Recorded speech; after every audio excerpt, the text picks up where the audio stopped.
last thing between you and coffee. I really need some too. So this is joint work between some of us at Columbia and folks at AT&T. And the first author, Kyung-Woo Kwang, really should have been here to present this, but he wasn't able to attend. It's mostly his work. He gets most of the credit. And if you have any complaints about it, KK is in the audience back there, and you can direct those at him. Okay.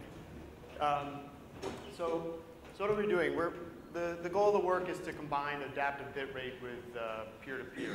So presumably everybody's familiar with adaptive bitrate video. You have video encoded into different layers, different bit rates, and as the bandwidth of the network changes, you can apply these different encodings and change the encoding over time to match the available bit rate. So the higher bit rate you have available, the better encoding that you can use. Okay, and most state-of-the-art video that's out there, state-of-the-art, is done using this adaptive bitrate video. Okay, it's server-based delivery. There are services such as Netflix and Hulu that do this. Video on demand delivery is either going to be adaptive bitrate or it's going to be single rate peer-to-peer. So there is peer-to-peer delivery, but it's always been done single rate. And the ABR is an encoding technology, and peer-to-peer is more of a delivery technology. And in some sense, these two things are orthogonal, but they've never been combined before. Intuitively, they don't mix well. If you're doing something peer-to-peer, you want all the peers to share everything that's similar. ABR, you're sending different things. So the intuition is that they wouldn't mix well. But what our work shows is that, in fact, they do mix well. So we have several contributions in this work. The first is that we construct some models that show that peer-to-peer video on demand increases per receiver capacity, okay? But only when the videos are sufficiently popular. Okay, and there's some previous fluid model work. I'll touch upon the references in a future slide. The fluid model work says that this isn't the case, and it's a shortcoming. The fluid model work has a lot of other contributions, and this is just sort of an aside that they make, and it's misleading, and it's just an oversimplification made by the fluid model that doesn't capture. And so our models are able to capture this phenomenon. Okay, and in a sense, the best video rate that you can have is a function of the popularity. That's the result of what our model tells us.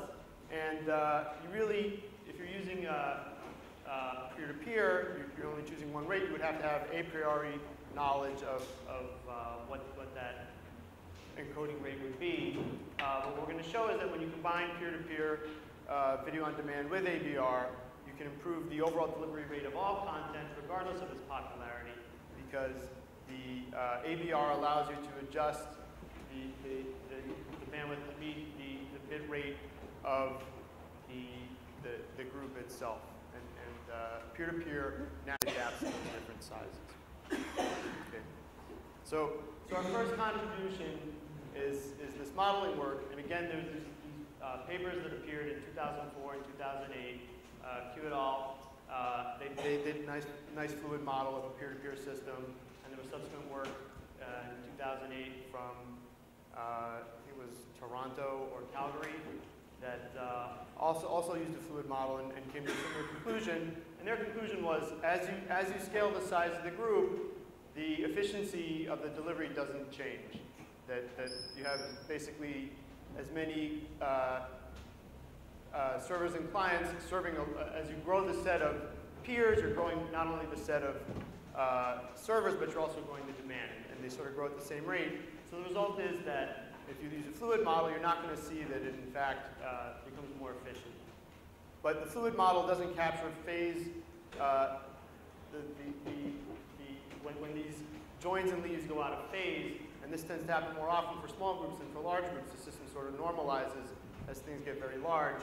And we show using Markov models that, in fact, if you have sufficiently long seeds staying in the system, that you can achieve higher download rates as the size of the group gets larger. And this is in contrast to what these fluid models have shown.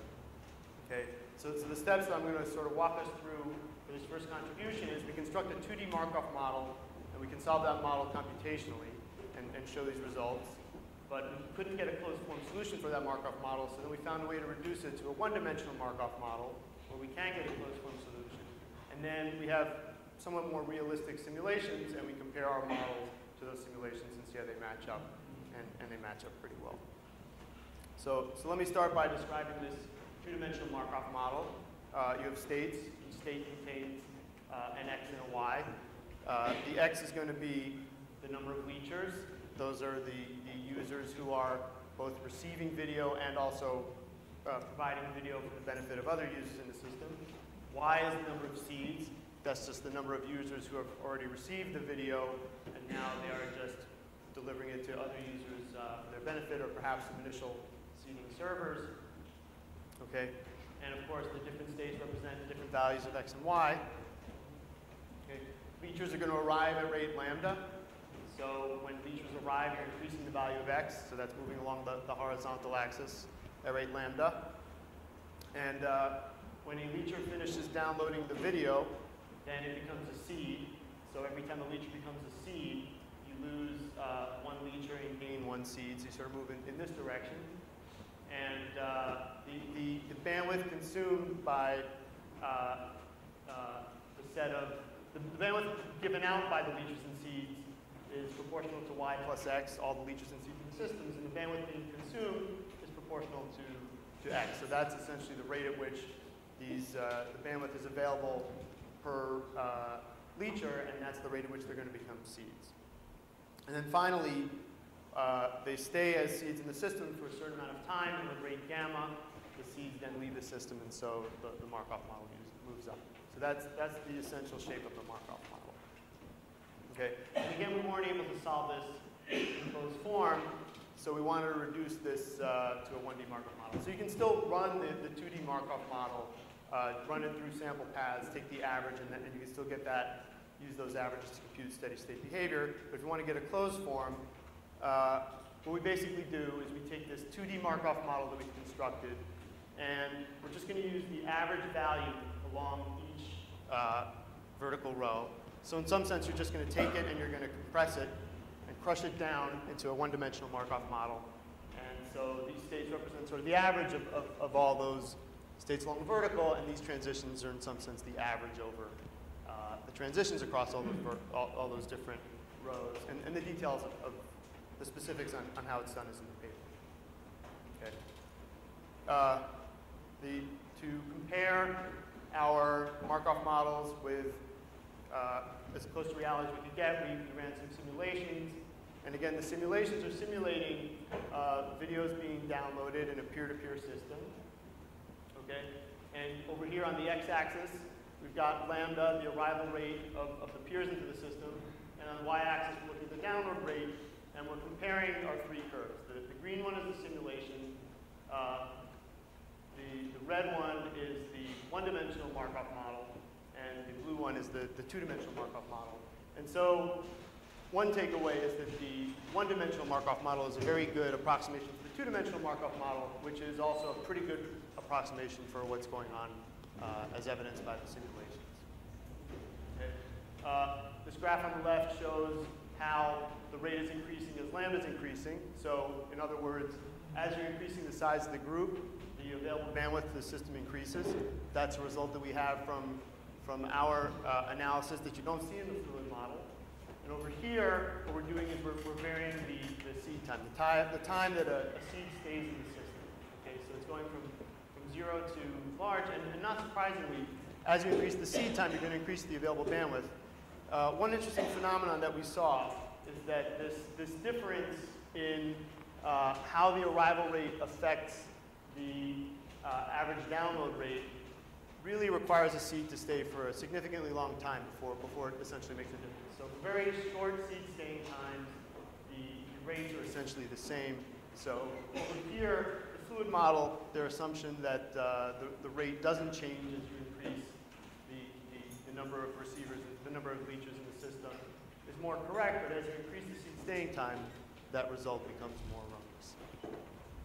Okay, so that's a preliminary conclusion from our paper that different size groups, if you have sufficiently long staying seeds, the groups will have different capacities at which they can download the data. Okay. Our second contribution is doing a more in-depth analysis of adaptive bit rate adaptation. Okay. So here is a bit of a description about how we're going to assume we do adaptive bit rate in our system, and it's pretty similar to a way you would normally do it. This is the Pierce playback buffer. So you can think of this as some video that's being downloaded. And the blue portion represents the amount that's already been downloaded and has been played back already. And the red portion is the amount that's been pre-buffered, that has not yet been played back. Okay, and so this data is being downloaded at some rate in the ABR system. And we're going to let it download at a lower rate. And when it's downloading at a lower rate, the red is going to presumably move faster across. You're going to be able to buffer further into the video at a lower rate. And at some point, you may exceed some threshold. And when we exceed that threshold, we say that this receiver is capable of receiving at a higher rate. It's got enough data buffered that it should move up to a higher rate. Okay, so there's some bound S, and you can compute if you know this value for S, and you make some assumption about the playback rate and some assumption about the download rate being fixed. You can compute the size of this buffer that you're going to achieve before you jump to the next layer in the system. Okay, and one of the things we wanted to do was we wanted to know, well, if we just take a receiver watching the video, it can receive at some rate. It's got some available bandwidth B sub I. What are the sizes of these B sub I? And it actually turns out to be a pretty hard problem to model because the B's depend on the D's and the D's depend on the B's. So one of the things we wanted to do was just to model this and try and find out what were the values of these B's as a function of the size of the groups. So we assume a certain set of rates are available, and we basically wanted to find out what the resulting sizes of these B's are. So we make an assumption about the size of B, we make an assumption about the number of receivers participating in the system at that B, and we chug this through our Markov model, and that produces a download rate D, and from that download rate we can apply this buffer constraint mentioned on the previous slide, and that'll give us another value for B. And if these two values of B match, then we've hit the right value of B. So it's sort of a fixed point process. But the video being downloaded in this case is going between several layers, going from several rates, from one rate to the next highest rate. So there's a series of these things at different rates. So each time you want to make some assumption about the buffer, the download rate, the resulting buffer size. Again, these two values have to match. You have to do that several times, and then the problem becomes solving a fixed point analysis to make sure that these estimates for these B's in blue match the B's for the red. So again, the details are in the paper how we go about doing that, so that we find the right values for these buffer sizes. Okay. And then using those buffer sizes, we can model the average playback rate of a video, because you take the average of these buffer sizes and the amount of time spent in those various buffer sizes, and that's the rate at which the video is played back. Okay? So here, we're looking again at simulations versus the model that we use doing this fixed point analysis. And again, on the x-axis, we're varying the arrival rate of the peers, this value lambda. And on the y-axis, we're varying the playback rate. And the thing to take away is that the model does a pretty good job of matching the simulation. Okay, and the simulations, there are some differences, and one of the differences is the simulations tend to be more realistic. In our model, we just assume that the receiver keeps increasing the rate over time. In the simulation, the available bandwidth might be low enough that the receiver has to oscillate back and forth between different rates. Okay, and the final contribution of our work is we've shown how peer-to-peer can utilize, takes advantage of this. Peer-to-peer allows you to adapt your rate to the available bandwidth, and ABR is a mechanism that allows you to adapt the rate. So we're going to show how to combine peer-to-peer with ABR.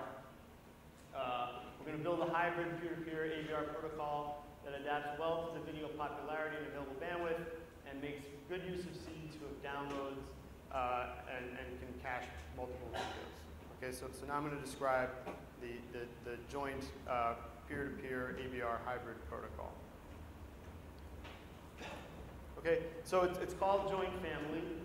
And one question is, in peer-to-peer, you have these notions of swarms. You have collections of receivers who are downloading the same content. And one of the challenges with AVR is that each stream at a different encoding rate should be thought of as a different swarm. Okay, so each bit rate in each video is going to be a separate swarm, and every peer can participate in multiple swarms over multiple videos. So it can participate in delivering multiple rates of multiple videos to other peers in the system. Okay, so here's a pictorial representation of this. We have a set of videos, video 1, video 2, video 3, video 4. Here we're focusing on video 3. And there are different bit rates available for this video 3.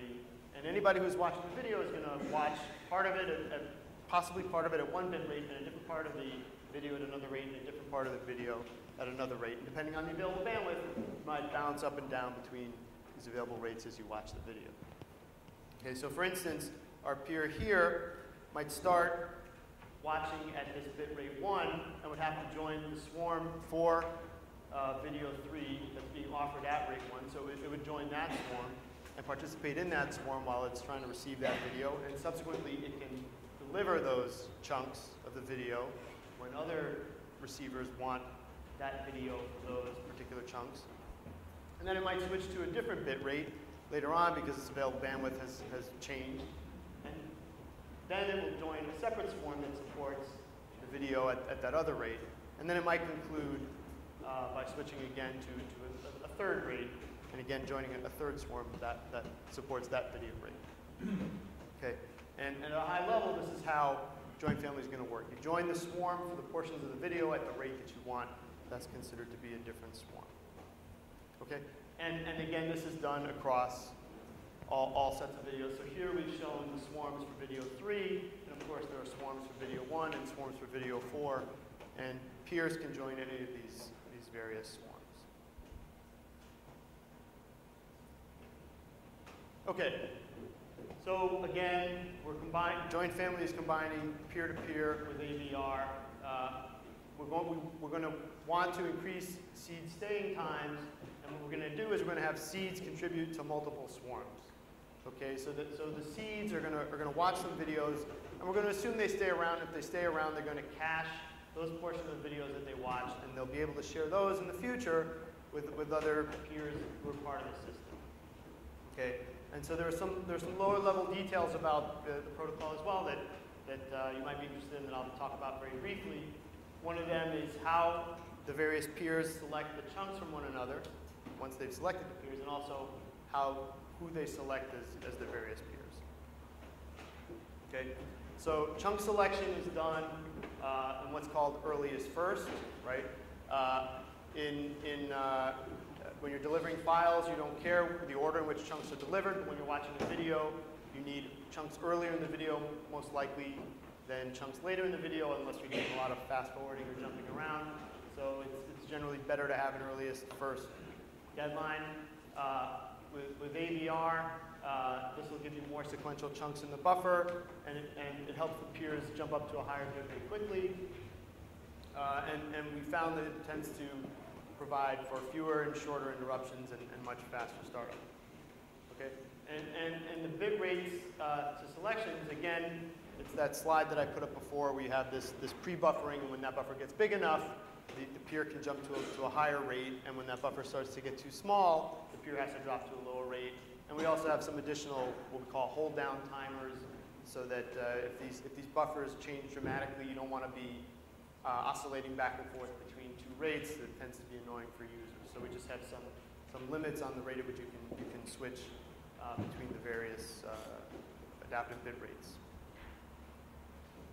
Okay, and the way a sender picks a peer to send its chunks to is it picks the peer that has the earliest deadline. So the peer is at some point in the video. It needs some chunk in the future. There's some distance in time between the point in time it's watching the video and the point in time in the future. And the sender has a set of peers it can consider, and it minimizes that distance. So it gives preference to peers whose chunks are needed in a shorter amount of time. I won't go into the details of why we don't use a tit-for-tat scheme, but basically you have users who have started the video more recently than users who started the video a long time ago. So you can call that first set of users newer users, the second set of users older users. And if you did tit-for-tat, then the older users would never help the newer users because the newer users have nothing that the older users need. So the system would essentially starve itself. Okay. We evaluated this extensively with simulation. We got some traces from a nationally deployed VOD service. I guess I'm not allowed to say from who. Use your best guess. It was a 2-week trace. There are millions of requests in the trace. There are various details in the traces, the time requested. We anonymize user ID, but we have the video, the title, the length of the video, the length of the time that the user watched the video for or downloaded the video, and there are even some DVD-like operations that occurred within the traces. Users fast-forwarded, rewound, skipped, etc. The setup of our experiments, we assume we have 5 servers, each with 25 megabit per second capacity. Peers down and uploads have bandwidths anywhere from 2 megabits per second to 625 kilobits per second. The chunks that we use in the peer-to-peer system are divided into 10-second intervals.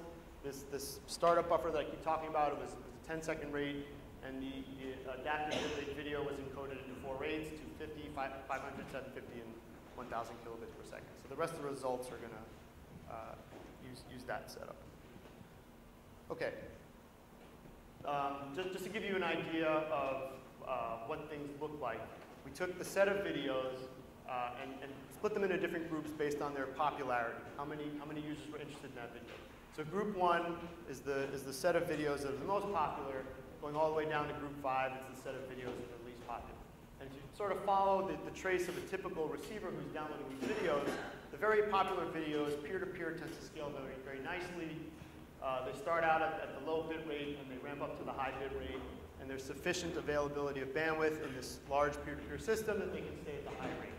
And as you go to lesser and lesser popularity, the available, just like our Markov model said, the availability of bandwidth decreases. So the rate at which the receivers are able to maintain their downloading and playback, the quality of the video tends to drop. And the very low popularity videos have this very oscillatory behavior at the lowest rate of playback. Okay. And let's compare our new joint family protocol with a server-based ABR. So the blue is our joint family protocol. That's ABR with peer-to-peer.